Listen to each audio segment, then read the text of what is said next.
Chapitre 1. La façade parfaite. Damon Schaeffer se tenait dans le hall d'entrée au sol de marbre de son immense manoir, ajustant sa cravate en soie italienne, se préparant à une nouvelle journée à la tête de son empire du bâtiment. À 42 ans, il avait fait de Schaeffer Industries, de rien, une entreprise multimillionnaire qui dominait le marché de la construction commerciale du Nord-Est. Ses yeux gris acier reflétaient la même efficacité froide qui avait écrasé d'innombrables concurrents et lui avait valu à la fois respect et crainte. Lily Schaeffer, 9 ans, descendait l'escalier en colimaçon, ses boucles blondes rebondissant à chaque pas. Elle était la seule lumière pure dans le monde de Damon. Sa fille avait été conçue pendant ce qu'il croyait être des moments plus heureux avec sa femme, Terry. Princesse. La voix de Damon s'adoucit lorsqu'il la prit dans ses bras. Prête pour ton rendez-vous avec Madame Monontoya. Terry Schaeffer sortit de la cuisine, ses cheveux auburn parfaitement coiffés et sa robe de créateur moulant sa silhouette toujours aussi séduisante. À 38 ans, elle conservait la même beauté qui avait initialement captivé Damon. 15 ans plus tôt, alors qu'elle était une étudiante en art en difficulté financière et qu'il était un jeune entrepreneur avide de succès, Terry lui dit « Je vais l'emmener au salon », sans croiser le regard de Damon. « J'ai des courses à faire ensuite. » Damon hocha la tête sèchement. Leur mariage s'était refroidi ces 2 dernières années, même s'il attribuait cela au stress lié à l'expansion de son entreprise. Ce qu'il ignorait, c'est que Terry entretenait une liaison avec Ronaldo Béan, l'ancien associé de Damon, qui avait tenté de lui voler des clients et de créer un cabinet concurrent 3 ans plus tôt. Le salon, Aurelia Estouch, appartenait à Aurelia Monontoya, une quinquagénaire au regard perçant qui coiffait les familles aisées de leur ville de banlieue du Connecticut depuis plus de 20 ans. Elle avait vu des mariages s'effondrer et des secrets se répandre sur son fauteuil, mais elle n'avait jamais rien vu de tel que ce qu'elle allait découvrir. Tandis que Lily s'installait dans le fauteuil de coiffure, discutant de sa prochaine pièce de théâtre, Aurelia commença sa routine habituelle, laver et séparer les cheveux de l'enfant. Mais en soulevant une mèche à l'arrière de la tête de Lily, ses doigts détectèrent quelque chose d'inhabituel. Une petite cicatrice surélevée dissimulée sous les mèches blondes. « Lee, ma chérie, as-tu eu des accidents récemment ?»« Des chutes ?» demanda prudemment Aurelia. « Non, Madame Monontoya, quoi ?» L'expérience d'Aurelia lui permit de reconnaître la nature précise de la cicatrice. Elle ne venait pas d'une chute ou d'un accident d'enfance. Elle provenait d'une intervention médicale, délibérément dissimulée. « Attendez une seconde. » La voix d'Aurelia s'éteignit tandis qu'elle séparait les cheveux plus soigneusement. « Papa, c'est ?» Elle s'interrompit au milieu de sa phrase, le visage décoloré. La cicatrice était petite mais reconnaissable, la marque révélatrice d'une implantation d'un dispositif de localisation sous-cutanée. Aurelia avait déjà vu des cicatrices similaires, mais jamais sur un enfant. Son frère travaillait dans la sécurité privée, et elle en savait assez sur les technologies de surveillance pour reconnaître les signes. « Papa, ne regarde pas », murmura Lily, sentant la tension régner dans la pièce. Mais Damon s'était déjà rapproché. Son œil exercé évalua immédiatement la situation. Des années d'espionnage industriel et de sabotage d'entreprise lui avaient appris à reconnaître les équipements de surveillance. Ce qu'il vit le glaça. Sans hésiter, il sortit son téléphone et composa le 911. « Ici Damon Schaeffer. J'ai besoin de la police et des ambulanciers au salon Aurelia Estouch immédiatement. On dirait qu'on a implanté un dispositif de localisation sur ma fille à mon insu. » Tandis que j'attendais les autorités, l'esprit de Damon s'emballa. Seules 3 personnes avaient un accès régulier à Lily, lui-même, Terry et leur nounou à domicile, Viola Wood. L'intervention aurait nécessité des connaissances et du matériel médicaux. Mais surtout, il aurait fallu quelqu'un avec une motivation pour suivre les déplacements de sa fille. Les premiers soupçons sur la véritable nature de sa femme commençaient à germer dans l'esprit calculateur de Damon. Chapitre 2. Démasquer les tromperies. L'inspecteur Gavin Cherry arriva au salon en moins de 20 minutes, le visage buriné et sombre, observant les lieux. Vétéran de la police avec 15 ans d'expérience en cybercriminalité et en affaires familiales, il avait vu son lot de batailles pour la garde d'enfants tourner mal. Mais cette affaire lui sembla immédiatement plus sinistre. « Monsieur Schaeffer, je dois vous poser des questions difficiles », dit l'inspecteur Cherry tandis que les ambulanciers examinaient attentivement l'appareil sous la peau de Lily. « Avez-vous des difficultés conjugales avec votre femme ? Des conflits de garde ?» Damon serra les dents. « Ma femme et moi avons nos différends, mais rien qui ne justifie cela. » Il fit un geste vers sa fille, réconforté par Aurelia, tandis que les médecins s'activaient. L'ambulancière, une jeune femme nommée Carrie Ray, leva les yeux de son examen. « Monsieur, cet appareil semble être un traceur GPS, mais il est de qualité médicale. Celui qui l'a implanté avait une formation chirurgicale et avait accès à un équipement spécialisé. L'intervention aurait nécessité une sédation pour un enfant aussi jeune. » « Quand cela aurait-il été fait ?» demanda Damon d'une voix dangereusement basse. « D'après un schéma de guérison, je dirais il y a 2 ou 3 semaines, répondit Carrie. Damon repensa immédiatement au week-end 3 semaines plus tôt, lorsque Terry avait emmené Lily en voyage, prétendait-elle, pour rendre visite à sa sœur à Boston.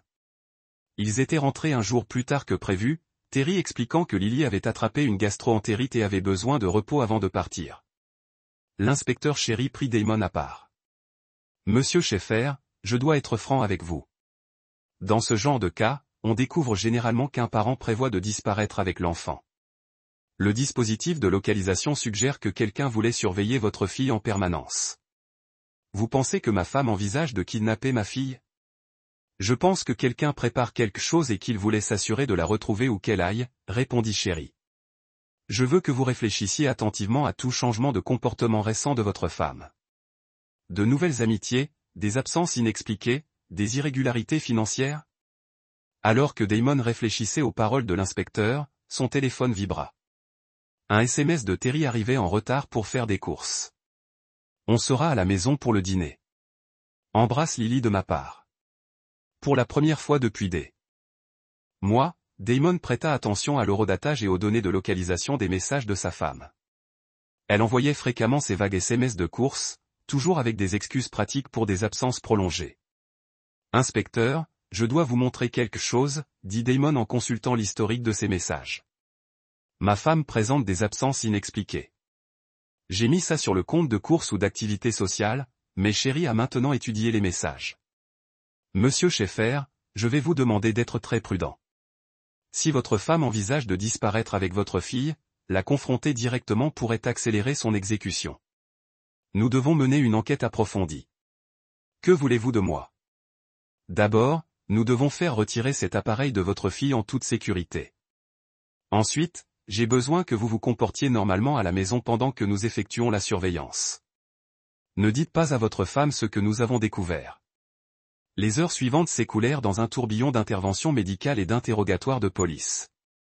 Le dispositif de localisation fut retiré avec succès, révélant un GPS sophistiqué avec connectivité cellulaire. Le numéro de série remonta à une entreprise de fourniture médicale de Boston, la même ville où Terry avait prétendu avoir emmené Lily 3 semaines plus tôt. À l'approche du soir, Damon rentra chez lui avec Lily, sa fille, après avoir juré de garder le secret sur les événements de la journée. La fillette de 9 ans, effrayée par la conversation adulte qu'elle avait surprise, accepta volontiers de garder le silence. Terry les accueillit à la porte, un sourire éclatant, mais son regard incapable de croiser celui de Damon. « Comment est le salon, ma chérie ?» demanda-t-elle à Lily. « Bien, maman. Madame Monontoya m'a fait une nouvelle coupe de cheveux. »« C'est magnifique, » dit Terry, ses doigts effleurant brièvement la zone où le dispositif avait été caché. Si elle remarqua quelque chose de différent, elle ne le montra pas. Cette nuit-là, tandis que Terry dormait à ses côtés, Damon resta éveillé, les yeux fixés au plafond. La femme qu'il avait épousée, la mère de son enfant, avait violé leur fille de la manière la plus barbare qui soit. Le dispositif de localisation ne servait pas seulement à localiser. Il servait à contrôler le pouvoir et à préparer un vol. Pour la première fois de son mariage, Damon Schaeffer commença à planifier non pas une stratégie commerciale, mais une guerre. Chapitre 3. Le réseau de surveillance. Le lendemain matin, une apparence de normalité apparut, comme du poison dans les veines de Damon. Assis à la table du petit déjeuner, il observait Terry buter grillé pour Lily, tout en cataloguant intérieurement chaque micro-expression, chaque hésitation, chaque signe qu'il avait ignoré pendant des mois. L'inspecteur Sherry avait été clair, avait maintenu le statu quo pendant qu'ils montaient leur dossier. Mais Damon Schaeffer n'avait pas bâti un empire en attendant que les autres agissent. Il avait ses propres ressources, ses propres méthodes et son propre sens de la justice. Après avoir déposé Lily à l'école, Damon appela Floyd Livingston, son responsable de la sécurité chez Schaeffer Industries. Floyd était un ancien agent du renseignement militaire qui avait aidé Damon à gérer les tentatives d'espionnage industriel et les problèmes syndicaux au fil des ans. Floyd, j'ai besoin que tu mettes en place une surveillance complète de ma femme, dit Damon sans préambule. Je veux savoir où elle va, qui elle voit et ce qu'elle fait à chaque instant. Patron, c'est une sacrée demande. Tu es sûr de ça? Quelqu'un a implanté un dispositif de localisation dans la tête de ma fille, Floyd. Je suis sûr de tout pour l'instant. En quelques heures, Floyd avait réuni une équipe de 3 enquêteurs et les avait équipés des dernières technologies de surveillance. Il garderait une distance discrète, documentant les déplacements de Terry sans l'alerter de leur présence. Pendant ce temps, Damon contactait un autre ancien contact, Otus Sampson, un expert comptable judiciaire spécialisé dans la découverte de biens cachés et de fraude financière. Si Terry prévoyait de disparaître avec Lily, elle aurait besoin d'argent, et cet argent laisserait des traces. Oa, j'ai besoin que tu analyses toutes les transactions financières effectuées par ma femme au cours des 6 derniers mois, ordonna Damon. Recherchez les retraits d'espèces, les ouvertures de comptes, les achats inhabituels, tout ce qui suggère une préparation à la fuite. Jusqu'où veux-tu que j'aille, Damon? Jusqu'au fond. Je veux savoir si elle a accumulé des ressources. À midi, les premiers rapports de surveillance arrivaient. Terry s'était rendue dans un café de la ville voisine où elle avait rencontré un homme que l'équipe de Floyd avait identifié comme Rinaldo Béan.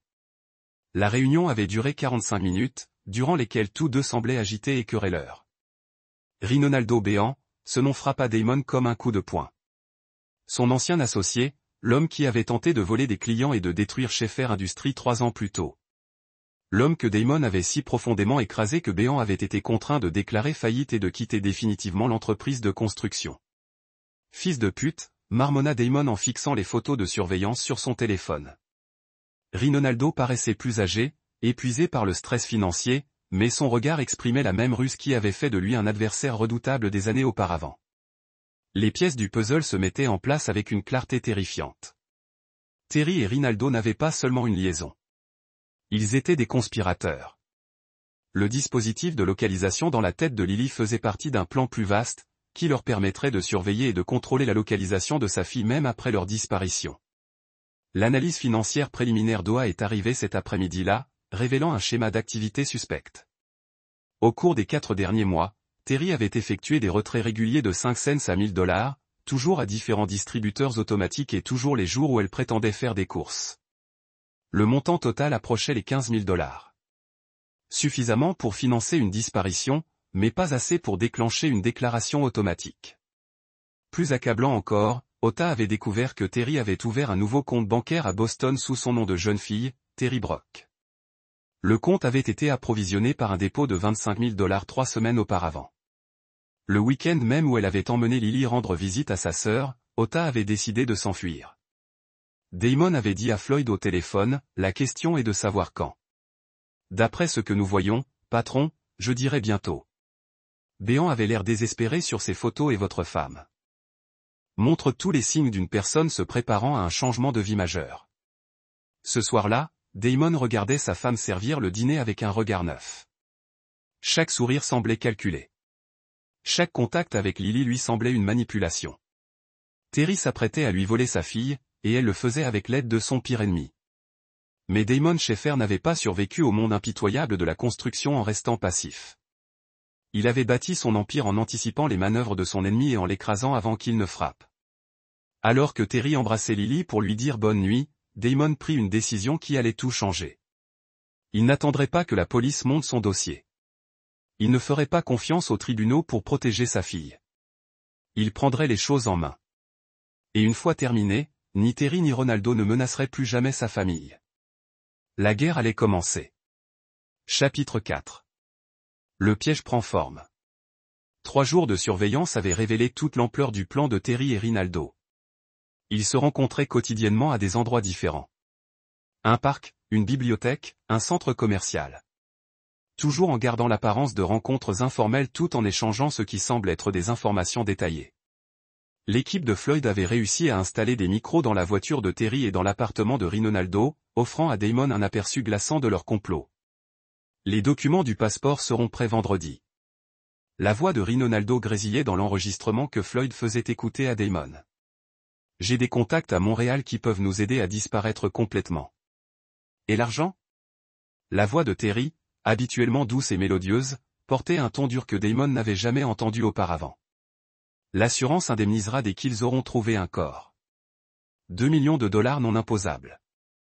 De quoi nous assurer la vie. Le sang de Damon se glaça. L'assurance. Le corps. Il ne prévoyait pas seulement d'enlever Lily. Il prévoyait de le tuer. Floyd, j'ai besoin que tu me trouves tout ce qui concerne leurs assurances, dit Damon d'une voix d'un calme mortel. Et j'ai besoin que tu découvres qui les aide dans la fraude au passeport. L'enquête a révélé un réseau de corruption plus profond que Damon ne l'avait imaginé. Rinaldo avait pris contact avec un faussaire de documents nommé Christopher Pond, un homme lié aux familles du crime organisé de Boston. Pond était spécialisé dans la création de nouvelles identités pour les personnes devant disparaître définitivement. Plus choquant encore, l'analyse financière d'Hôte a révélé que Terry avait souscrit une assurance vie de 2 millions de dollars au nom de Damon 6 mois auparavant, imitant sa signature sur les documents. La police comportait une clause de double indemnisation en cas de décès accidentel, ce qui signifiait qu'elle recevrait 4 millions de dollars si Damon mourait dans ce qui semblait être un accident. Ils vont me tuer, prendre ma fille et disparaître avec 4 millions de dollars, a résumé Damon à Floyd. Et ils vont le faire bientôt. Patron, il faut appeler la police. On est bien au-delà de l'espionnage industriel. Non, a dit Damon fermement. La police est trop lente et les tribunaux sont trop indulgents. Le temps qu'ils montent un dossier, Terry et Ronaldo auront mis leur plan à exécution. Ma fille sera partie et je serai mort. Alors, que veux-tu faire? Je veux leur infliger exactement ce qu'ils attendent, un accident. Mais ce sont eux qui n'y survivront pas. Le plan de Damon commença à prendre forme au cours des 24 heures suivantes. Il allait utiliser la stratégie de son ennemi contre eux, transformant leur piège en vengeance. Mais d'abord, il devait assurer la sécurité de Lily. Ce soir-là, Damon appela sa sœur Blanca Schaeffer-Knox, qui vivait en Californie avec son mari et ses 2 enfants. Blanca était une pédiatre réputée qui avait toujours adoré Lily et la protégerait sans hésiter. Blanca, j'ai besoin que tu fasses quelque chose pour moi sans poser de questions, dit Damon lors de leur conversation téléphonique. J'ai besoin que tu viennes dans le Connecticut et que tu ramènes Lily en Californie avec toi pour un séjour prolongé. Damon, qu'est-ce qui ne va pas? Tu as une voix différente. Je ne peux pas l'expliquer maintenant, mais Lily est en danger. J'ai besoin qu'elle soit aussi loin d'ici que possible. Blanca, percevant la peur sincère dans la voix de son frère, acquiesça immédiatement. Elle arriverait vendredi matin et ramènerait Lily en Californie l'après-midi même, sous couvert de vacances surprises. Sa fille étant en sécurité, Damon se concentra sur la phase finale de son plan. Il donnerait à Terry et Rinaldo l'occasion de le tuer. Mais il serait prêt à les recevoir. Et une fois la poussière retombée, ce seraient eux qui disparaîtraient définitivement. Jeudi soir, Damon passa à l'action. Il appela Rinaldo directement, ce qu'il n'avait pas fait depuis 3 ans. Béan, ici Damon Schaeffer. J'ai une proposition à te faire. Le silence à l'autre bout du fil dura plusieurs secondes. Quel genre de proposition? Le genre qui pourrait nous rapporter beaucoup d'argent à tous les deux. Retrouve-moi demain soir à minuit sur le vieux chantier de la route 7. Viens seul et on en discutera. Après avoir raccroché, Damon appela Floyd. Il est temps d'en finir.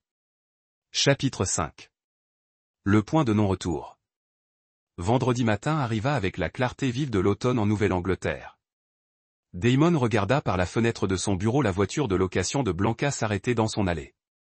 La silhouette familière de sa sœur surgit pour aller chercher Lily pour leurs vacances surprises. Les adieux furent plus difficiles que Damon ne l'avait prévu. Lily, tout excitée par son voyage inattendu en Californie, le serra fort dans ses bras à la porte. « Tu vas me manquer, papa » murmura-t-elle.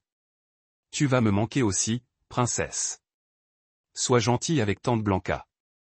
Et n'oublie pas que papa t'aime plus que tout au monde. » Terry, inhabituellement silencieux toute la matinée, observa le départ avec une anxiété à peine dissimulée. « J'aurais aimé que tu m'en parles d'abord, » dit-elle tandis que la voiture de Blanca disparaissait au bout de la rue. « C'est aussi ma fille, Terry. Elle reviendra dans quelques semaines. » Ce que Terry ignorait, c'est que Blanca avait reçu pour instruction de garder Lily en Californie indéfiniment et que Damon avait déjà engagé une procédure judiciaire pour obtenir la garde temporaire de sa sœur. Le temps que Terry comprenne ce qui s'était passé, il serait trop tard. Cet après-midi-là, l'équipe de surveillance de Floyd signala une activité accrue de la part de Terry et Rinaldo. Ils s'étaient rencontrés 3 fois, toujours dans des lieux différents, et leur conversation était devenue de plus en plus pressante. Ils savent que quelque chose a changé, rapporta Floyd à Damon. Votre femme a passé la journée au téléphone, et Béant a roulé comme s'il vérifiait la présence d'une caméra de surveillance. Parfait. Laissez-les s'inquiéter. La peur rend les gens imprudents. Le dernier élément du plan de Damon impliquait Antoine Clay, un expert en démolition qui avait travaillé sur plusieurs projets de Schaeffer Industries. Antoine connaissait les applications légales et illégales des explosifs, et il devait à Damon plusieurs services issus de ses précédentes relations d'affaires. J'ai besoin que vous organisiez une démolition contrôlée sur le site de la route 7, ordonna Damon à Antoine. Faites comme si c'était un accident industriel, mais accordez-moi une zone sur où je pourrais observer et m'échapper si nécessaire. Patron, ça a l'air dangereux. Vous êtes sûr de savoir ce que vous faites? Je n'ai jamais été aussi sûr de rien de ma vie. À l'approche du soir, Damon procéda à ses derniers préparatifs. Il s'était équipé d'un gilet pare-balles, d'un enregistreur dissimulé et d'une liaison de communication sécurisée avec l'équipe de Floyd. Le chantier abandonné de la route 7 était parfait pour ses besoins. Isolé, rempli d'engins lourds et officiellement fermé pour non-respect des règles de sécurité. À 23h30, Damon arriva sur le chantier et se posta dans la caravane principale, qui avait été équipée des explosifs d'Antoine.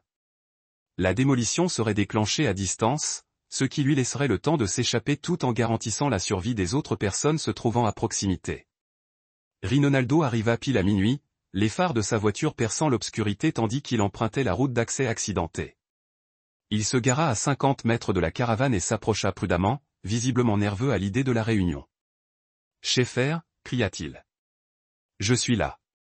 Entre dans la caravane. » Béant. « Nous avons besoin d'intimité pour cette conversation. » Rinaldo hésita, puis se dirigea vers la caravane. En montant les marches métalliques, Damon activa son enregistreur. « Je dois admettre que je suis surpris que vous m'ayez appelé, » dit Rinaldo en entrant dans la caravane. « La dernière fois que nous avons parlé, vous avez menacé de me détruire. »« Je vous ai détruit, » répondit froidement Damon, « mais les circonstances changent. Je comprends que vous passiez du temps avec ma femme. » Le visage de Rinaldo pâlit. « Je ne sais pas de quoi vous parlez. » « Arrêtez. Je suis au courant de cette liaison. Je suis au courant du dispositif de localisation que vous avez implanté dans la tête de ma fille. Je suis au courant de la police d'assurance et des faux passeports. Vous péchez. Vous ne savez rien. Je sais que vous projetez de me tuer, de voler ma fille et de disparaître avec 4 millions de dollars. » Les mots flottaient dans l'air comme une présence physique. La main de Rinaldo se dirigea lentement vers la poche de sa veste où la surveillance de Floyd avait confirmé qu'il portait un revolver 38. « À mon avis, » poursuivit Damon, « vous avez 2 choix. Vous pouvez tout avouer, fournir des preuves contre ma femme et disparaître de ma vie à jamais. Ou vous pouvez essayer de mener à bien votre plan initial et voir ce qui se passe. » Quel genre de preuves?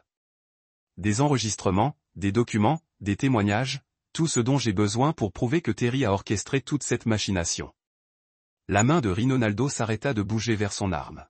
« Et si je coopère, tu vivras. Tu auras assez d'argent pour recommencer quelque part au loin, et tu ne nous reverras plus jamais, ni ma famille. Comment puis-je être sûr que tu ne me tueras pas de toute façon ?» Damon sourit froidement. « Parce que je ne suis pas toi, Béant. Je ne tue pas les gens pour de l'argent. Je les détruis légalement et complètement. » Pendant un instant, il sembla que Rinaldo allait accepter l'offre. Mais sa main reprit son mouvement vers son arme, et Damon comprit que les mots ne suffisaient plus. Les prochaines secondes détermineraient si Damon Schaeffer vivrait ou mourrait. Chapitre 6. Sang et trahison. La main de Rinaldo dégagea la poche de sa veste. Le revolver 38 reflétait la faible lumière de la remorque. Mais Damon s'attendait à ce moment et son arme, un 45 automatique, était déjà dans sa main.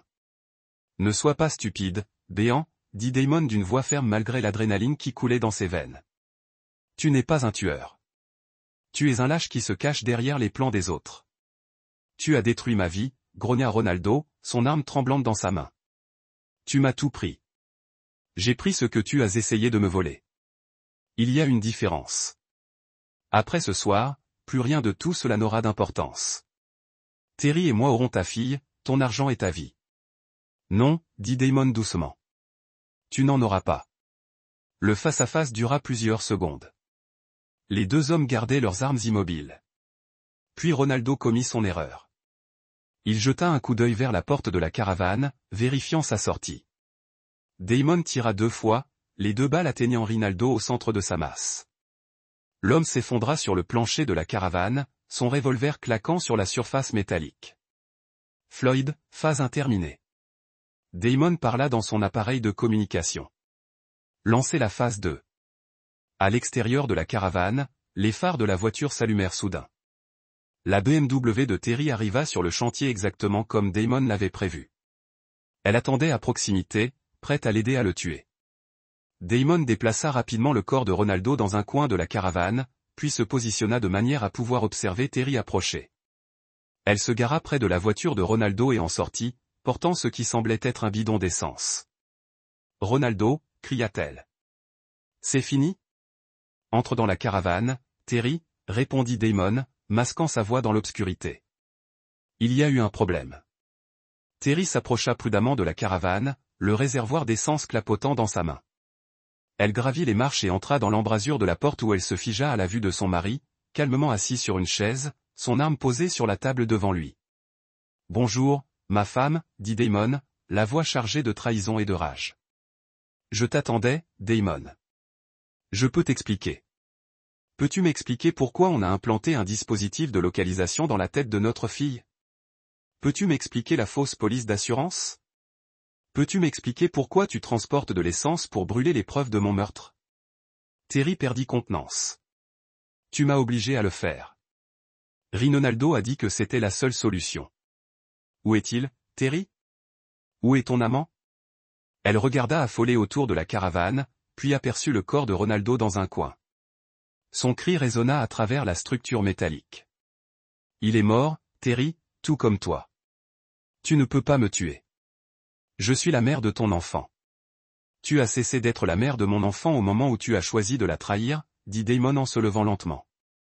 Tu allais me l'enlever. Tu allais lui voler sa vie, son identité, son avenir. On n'allait pas lui faire de mal. On avait juste besoin de sa coopération. Coopération. Tu as violé son corps, Terry. Tu avais un corps étranger. Implanté chirurgicalement dans sa tête à son insu et sans son consentement.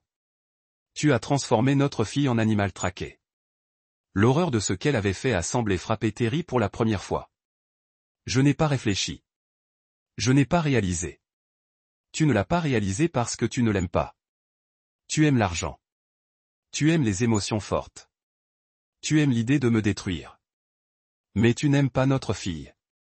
Ce n'est pas vrai. Prouve-le. S'exclama Damon. Dis-moi où sont les faux passeports. Dis-moi qui d'autre est impliqué dans cette conspiration. Aide-moi à réparer le bazar que tu as créé. Terry le fixa un long moment. Puis son expression se durcit. Va au diable, Damon. Même si tu me tues, tu ne prouveras jamais que je suis impliqué dans tout ça. Je n'ai besoin de rien prouver à personne, sauf à moi-même, répondit Damon. Et j'ai déjà toutes les preuves nécessaires. Il activa l'enregistreur qu'il avait utilisé avec Rinaldo, réécoulant ses aveux sur le dispositif de localisation et la police d'assurance. Sa propre voix emplissait la caravane, la condamnant au-delà de toute possibilité de déni. Tu as tout enregistré, murmura-t-elle. Tout. Ta liaison, tes projets, tes motivations. La police retrouvera cet enregistrement, ainsi que toutes les autres preuves que j'ai rassemblées. Alors pourquoi me tuer? Pourquoi ne pas me livrer aux autorités? Le sourire de Damon était froid comme l'acier, car les autorités te donneraient une chance de revoir ma fille. Elles te donneraient une chance de la corrompre, de l'empoisonner contre moi. Elles te donneraient une chance de la blesser à nouveau. Je ne ferai jamais de mal à Lily. Tu l'as déjà fait, Terry. Tu l'as blessée de la manière la plus fondamentale qui soit, et je ne te le pardonnerai jamais. L'affrontement final entre mari et femme ne dura que quelques secondes. Une fois terminé, Damon se retrouva seul dans la caravane, avec 2 corps et le poids de la justice absolue sur les épaules. Il activa les charges explosives qu'Antoine avait placées sur le site. L'explosion détruirait la caravane et tout ce qu'elle contenait, faisant passer ces morts pour un accident industriel.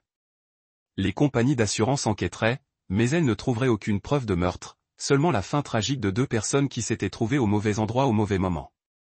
En quittant le chantier en feu, Damon ressentit une sensation qu'il n'avait pas ressentie depuis des années. Une paix totale. Ses ennemis étaient morts. Sa fille était saine et sauve. Et justice avait été rendue. La guerre était finie. Chapitre 7. Cendres et absolution. L'explosion illumina la campagne du Connecticut comme un petit soleil, visible à des kilomètres à la ronde.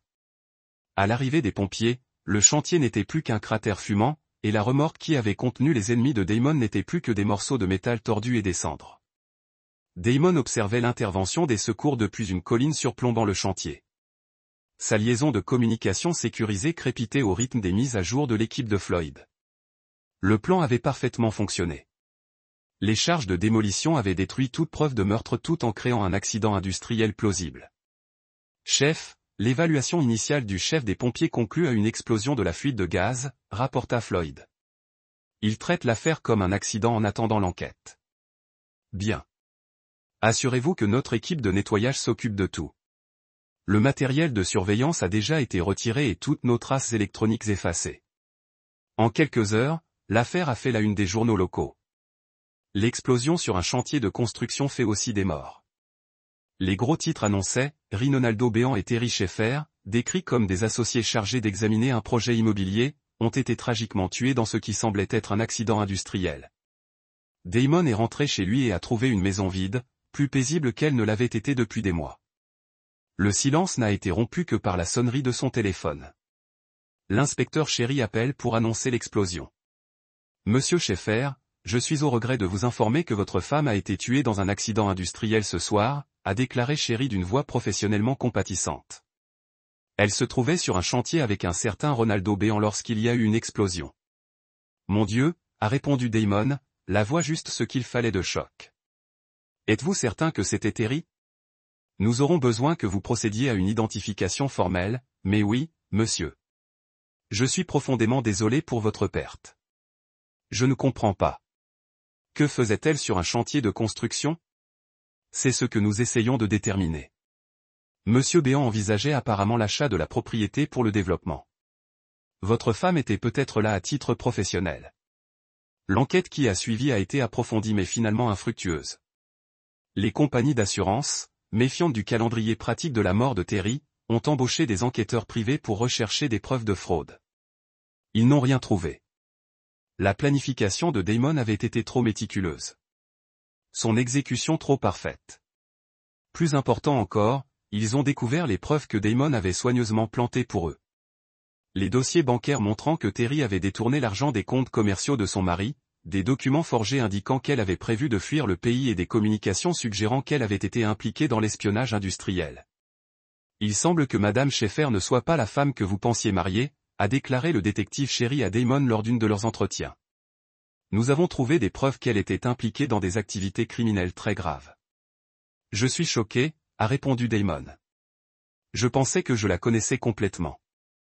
Malheureusement, monsieur Schaeffer, les gens ne sont pas toujours ce qu'ils semblent. La bonne nouvelle est qu'avec les 2 conspirateurs morts, votre fille est à l'abri de toute autre menace. 3 semaines après l'explosion, Damon s'est envolé pour la Californie pour ramener Lily à la maison. Sa fille, qui avait été informée seulement que sa mère était décédée dans un accident, avait du mal avec le chagrin et la confusion. « Papa, pourquoi maman a-t-elle dû mourir ?» demanda-t-elle en s'asseyant dans le jardin de Blanca. « Parfois, de mauvaises choses arrivent aux bonnes personnes, princesse. Mais je veux que vous sachiez que maman vous aimait beaucoup.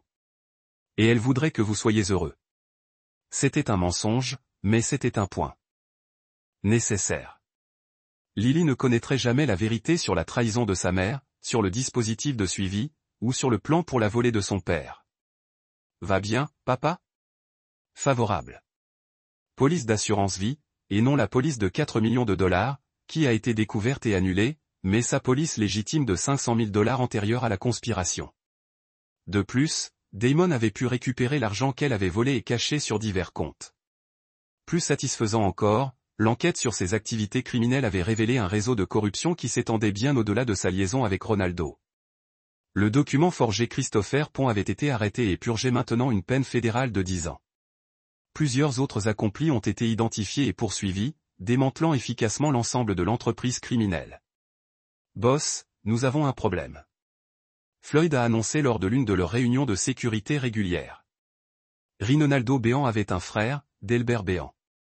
Il a posé des questions sur l'explosion. Damon leva les yeux des contrats de construction qu'il avait examinés. Quel genre de questions? Il a parlé aux journalistes, aux enquêteurs privés, à tous ceux qui écouteront. Il est convaincu que son frère a été assassiné. Et quelles preuves ont-ils? Aucun que nous pouvons identifier, mais il est persistant et il a assez d'argent pour causer des ennuis. Damon a soigneusement considéré ce développement. Delbert Béant avait été un comptable prospère qui avait réussi à éviter d'être entraîné par les échecs de son frère. Il était intelligent, méthodique et potentiellement dangereux s'il poursuivait son enquête. Organisez une réunion avec lui. Damon a décidé, voyons ce qu'il veut vraiment. La réunion a eu lieu dans un emplacement neutre, un café au centre-ville de Hartford. Delbert Béant était un homme mince et nerveux dans la cinquantaine qui ne ressemblait en rien à son frère décédé, où Ronaldo avait été trapu et agressif. Delbert était précis et calculant, peut-être plus dangereux à sa manière. Monsieur Schaeffer, merci d'avoir accepté de me rencontrer, a déclaré Delbert, sa voix soigneusement modulée. Je sais que cela doit être difficile étant donné que mon frère est mort aux côtés de votre femme. Je traite toujours la tragédie moi-même, a répondu Damon.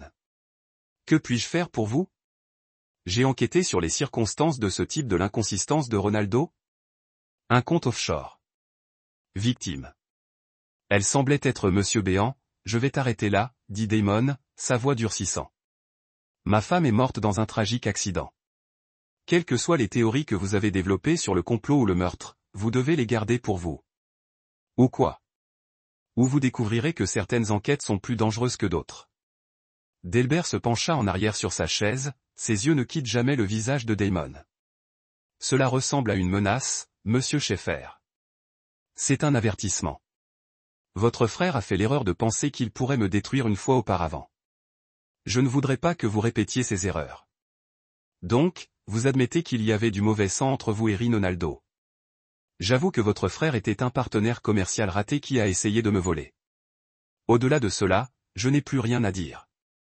Delbert se leva lentement, laissant un dossier sur la table. Monsieur Schaeffer, j'ai compilé tout ce que j'ai découvert sur la mort de mon frère. Je vais continuer à enquêter et si je trouve des preuves de jeu déloyal, je vais l'emmener aux autorités. C'est votre choix, Monsieur Béant, mais je vous suggère de faire très attention à faire des accusations que vous ne pouvez pas prouver. Après le départ de Delbert, Damon a ouvert le dossier et examiné son contenu. L'homme avait été minutieux, trop minutieux. Il avait identifié plusieurs des transactions financières qui pouvaient potentiellement être retracées à l'opération de Damon, et il avait même obtenu des déclarations de témoins de personnes qui avaient vu Terry et Rinaldo ensemble. Floyd, nous avons un problème, a déclaré Damon lors de son prochain appel. Delbert Béant est plus dangereux que son frère. Qu'est-ce que tu as besoin de faire? J'ai besoin que vous lui fassiez comprendre que certaines enquêtes devraient être abandonnées. Chapitre 9.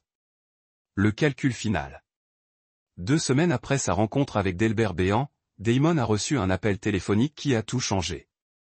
C'était le détective Sherry et sa voix portait un poids qui mettait immédiatement Damon en alerte.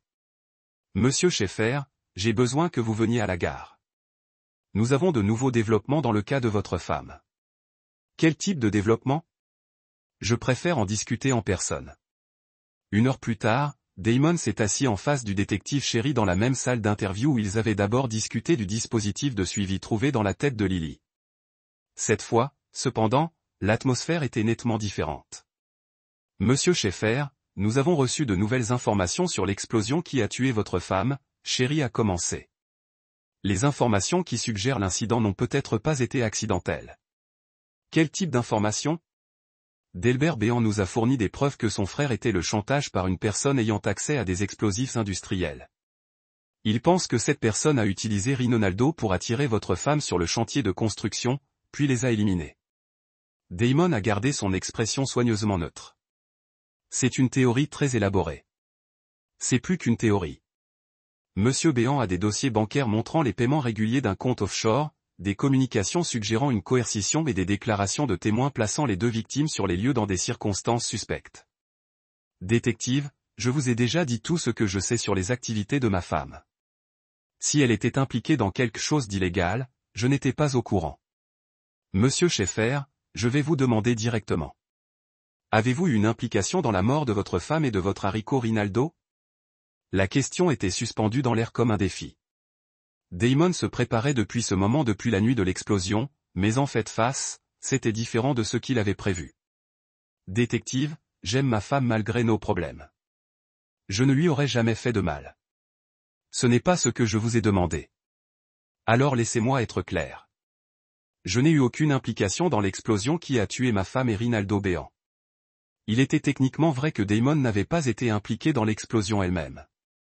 Il avait été impliqué dans les meurtres qui l'ont précédé, mais la démolition réelle avait été effectuée par détonation à distance après avoir quitté les lieux. Monsieur Schaeffer, je dois vous informer que vous êtes une personne intéressée dans cette enquête. Vous avez le droit de la représentation légale. Suis-je en état d'arrestation?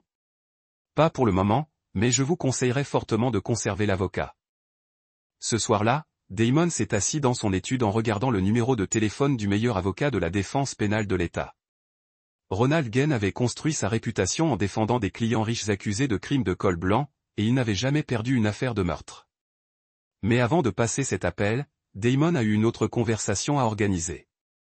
Floyd, j'ai besoin de vous pour organiser une réunion avec Delbert Béant ce soir dans un endroit privé. Boss, ce n'est pas une bonne idée. La police le regarde maintenant. Ensuite, nous devrons être créatifs à ce sujet. La réunion a eu lieu dans un entrepôt abandonné à la périphérie de Hartford, choisi spécifiquement parce qu'il devait démolition la semaine suivante. Delbert est arrivé seul comme indiqué, mais son énergie nerveuse a suggéré qu'il était prêt à des ennuis. Monsieur Béant, merci d'être venu, a déclaré Damon, sortant de l'ombre. Je pense qu'il est temps que nous ayons eu une conversation honnête. Je porte un fil, a déclaré Delbert immédiatement. Si quelque chose m'arrive, la police aura tout ce dont ils ont besoin. Je suis sûr que vous l'êtes, mais je ne suis pas là pour vous faire du mal. Je suis ici pour vous offrir un accord. Quel genre de contrat? Le genre qui vous permet de vous éloigner de cette enquête vivante et riche. Damon a sorti une mallette et l'a ouverte, révélant des piles soignées de billets de $100. Vous essayez d'acheter mon silence. J'essaie de vous sauver une vie. Les gens qui menacent ma famille ont tendance à avoir des accidents. Autre à travers la mallette pleine d'argent. Delbert a tendu la main et a clôturé l'affaire. J'aurai besoin de garanties, a-t-il dit. Des assurances écrites que ma sécurité sera protégée. Vous les aurez.